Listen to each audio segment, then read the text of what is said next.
Shalom, salam sejahtera para pemirsa dimanapun Anda berada. Kembali kita bertemu dalam sesi fokus kelas sahabat 10 menit, yang pada pekan ini kita masuki pelajaran kedua dengan judul pilihan yang kita buat, dari lokasi Universitas Indonesia Bandung.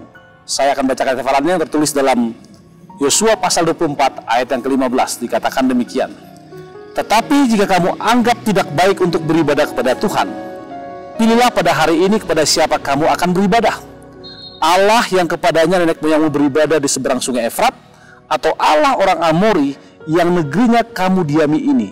Tetapi aku dan seisi rumahku, kami akan beribadah kepada Tuhan. Dengan judul yang dibuat, pilihan kita buat, pernahkah saudara membuat suatu pilihan dalam kehidupan ini? Pernahkah saudara memperhatikan bahwa hidup ini penuh dengan pilihan? Seringkali kita lupa akan hal ini. Dan kadang-kala pilihan yang kita buat tidak sesuai dengan apa yang kita inginkan. Namun, pelajaran pada pekan ini menunjukkan sebenarnya ada beberapa pilihan sederhana yang perlu kita ikuti, bahkan jadi rutinitas. Sehingga sangat penting sekali untuk memikirkan dulu pilihan kita. Pekan ini kita akan melihat dengan cara yang sangat luas tentang pilihan apa yang kita buat. Kita akan mulai dengan melihat apa yang sekolah sahabat katakan. Pertama-tama pada hari Minggu dibuka dengan kehendak bebas atau pilihan bebas. Apa yang masuk di sana? Beberapa orang Kristen percaya bahwa Allah telah memilih bahkan sebelum lahir, apakah saya selamat atau tidak, apakah ia selamat atau tidak. Itu sebabnya pada akhirnya mereka hilang. Dan teologi ini merupakan teologi yang kita sebagai orang Advent tidak percayai. Namun sebagai gereja yang bertumbuh, kita mempunyai suatu teologi. Gantinya kita percaya bahwa Allah telah memilih kita semua untuk selamat. Bahkan sejak semula kita telah dipilih dalam Dia untuk memiliki hidup yang kekal. Itu yang Allah pilih. Tuhan tidak pernah memaksa kita untuk apa, saudara? Untuk memilih. Tuhan tidak pernah memaksa kita untuk apa? Untuk mengasihi Dia. Cinta harus diberikan dengan cuma-cuma. Itu sebabnya paragraf ke-4 hari Minggu dikatakan, Tuhan tidak pernah memaksa kita untuk mengasihinya. Cinta harus diberikan dengan cuma-cuma dalam banyak cara. Seorang dapat membuktikan bahwa Alkitab adalah kisah mengenai Allah yang menjangkau umat manusia yang hilang dan mencari tanpa memaksakan untuk menangkan hati mereka kepadanya. Ya, Allah telah memilih kita untuk keselamatan. Namun pada akhirnya, apakah kita mau dipilih atau tidak? Itu sebabnya kita punya the power of choice atau kuasa untuk memilih, di mana pilihan tersebut berasal dari kita semua. Sehingga pilihan tersebut adalah pilihan untuk melayani Tuhan, pilihan untuk bisa hidup dengan Dia, pilihan untuk senantiasa dekat, akrab dengan Dia. Ketika itu sudah kita mulai, maka hal yang pertama adalah membuat keputusan yang benar. Apa keputusan tersebut? Judul tadi mengatakan kita harus membuat suatu keputusan untuk mengarungi hidup kita ini. Dan kita juga semua tahu ada pilihan-pilihan yang salah atau pilihan-pilihan negatif dapat mempengaruhi kehidupan kita dan orang lain. Pertanyaannya, bagaimanakah kita bisa tahu cara membuat pilihan yang benar? Alkitab mengatakan dalam surat sahabat ini ada beberapa langkah umum yang membantu kita untuk memilih pilihan tersebut. Yang pertama, kalau saudara buka 1 Tesalonika 17 dikatakan, sebelum Anda memilih, Anda harus tetap berdoa.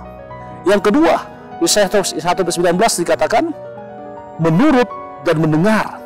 Yang ketiga, membaca firman Tuhan dalam Mazmur 119 dan 105. Yang keempat, percaya kepada Tuhan, Amsal 3 ayat yang kelima. Yang kelima adalah meminta Tuhan menjadi penasihat kita, Amsal 15 ayat 22. Dengan 5 hal tersebut, maka keputusan penting yang kita buat akan menjadi berkat bagi kita dan juga bagi orang lain. Dan meminta petunjuk Tuhan, restu Tuhan, berkat Tuhan, maka kita akan diarahkan Dia untuk menjadi pribadi yang menurut akan Dia. Dikatakan kita menyerahkan pilihan kita kepadanya, serahkan kepada Tuhan, sehingga keputusan yang benar akan bisa kita buat. Apa pilihan yang lain? Hari Selasa, dalam memilih teman-teman pun Tuhan memberikan akal budi hikmat kepada kita. Kenapa saya katakan begitu? Sekolah sahabat mengatakan kadang-kadang pertemanan terbentuk secara alamiah, bisa bertemu di satu tempat, satu komunitas, di sekolah atau dimanapun itu, bahkan di gereja. Namun Ellen G. White dalam bukunya Pastoral Ministry halaman 95 mengatakan, kerendahan hati dan ketidakpercayaan diri harus dilatih. Sabar lemah lembut terhadap seorang lain, Ini akan mematikan semua keegoisan, membuat kita berhati besar dan murah hati. Ketika kita menjadi memilih teman kita, maka kita harus menjadi pribadi yang benar, sehingga sifat-sifat negatif akan menjauh dan tidak ada di kita. Kenapa? Ketika kita memiliki sifat yang negatif, maka orang akan menjauh dari kita. Itu sebabnya ada diberikan contoh mengenai kisah Daud dan Yonatan. Kita melihat ketika ayah Yonatan ingin mencelakai Daud, bahkan membunuhnya, maka Yonatan tetap setia. Itulah teman yang baik. Bahkan Yonatan tidak marah dan cemburu ketika Tuhan menunjuk Daud mengganti ayahnya. Kenapa saudara? Karena jiwa Yonatan dan jiwa Daud adalah apa? Sehati. Bahkan bisa dikatakan seperti saudara sendiri. Itu sebabnya 1 Korintus 19:33 mengatakan apa? Janganlah kamu sesat, pergaulan yang buruk merusakkan kebiasaan yang baik. Lalu pelajaran hari Rabu, bagaimana memilih teman hidup. Saudara-saudara, teman hidup adalah pilihan yang sangat-sangat krusial, di mana ini akan menjadi teman masa depan kita. Memang di Alkitab banyak juga orang yang tidak mempunyai teman hidup pada akhirnya, seperti Yesus, Saulus, dan lain-lain. Namun Alkitab juga memberikan gambaran bagaimana memilih teman hidup yang baik, karena keputusan ini sangat penting. Bahkan Allah meninggalkan tuntunannya. Apa yang dikatakan? Pilihan teman hidup untuk masuk ke jenjang pernikahan, yang pertama-tama harus minta pendapat Tuhan. Selain mencari orang yang tepat untuk menikah, pertama-tama haruslah menjadi orang yang tepat. Bahkan firman Tuhan mengatakan agar kita meminta petunjuknya. Kenapa saudara? Karena ketika kita salah memilih, maka masalah akan timbul. Dan itu akan membuat masa depan kita akan hancur. Bahkan dikatakan, ketika Tuhan menjadi pondasi dari pilihan kita, Tuhan menjadi batu penjuru, maka Paulus mengatakan bahwa kita akan bisa memilih teman hidup yang baik, yang dan dapat menemukan pasangan yang potensial, yang boleh mengerti kita. Lalu hari Kamis, bagaimana kita memilih jalan hidup? Dalam beberapa kasus dikatakan sahabat di sini, kita harus membuat pilihan mengenai apa yang ingin kita lakukan dengan kehidupan kita yang berhubungan dengan karir atau pekerjaan. Tentu saja kita semua ada dalam keadaan tertentu yang bisa membatasi pilihan kita mengenai karir. Namun, apapun pilihan tersebut, lagi-lagi pelajaran kita mengatakan, kita harus mengetahui bahwa kita memiliki keselamatan dalam Yesus Kristus. Dan itu akan menambah jalan hidup mana yang kita pilih, tujuan hidup mana yang kita pilih. Kitab mengatakan, bahkan saudara katakan, kita tidak perlu menjadi apa? Orang kaya seperti Salomo. Bahkan Salomo jatuh karena kekayaannya. Karena dikatakan akar segala kejahatannya cinta akan uang. Ingat ketika Salomo yang tadinya bisa menerangkan bagaimana besar kasih Tuhan kepada Ratu Sheba, gantinya dia menerangkan kasih Tuhan, berkat Tuhan dia menunjukkan hartanya yang akhirnya diambil oleh kerajaan luar.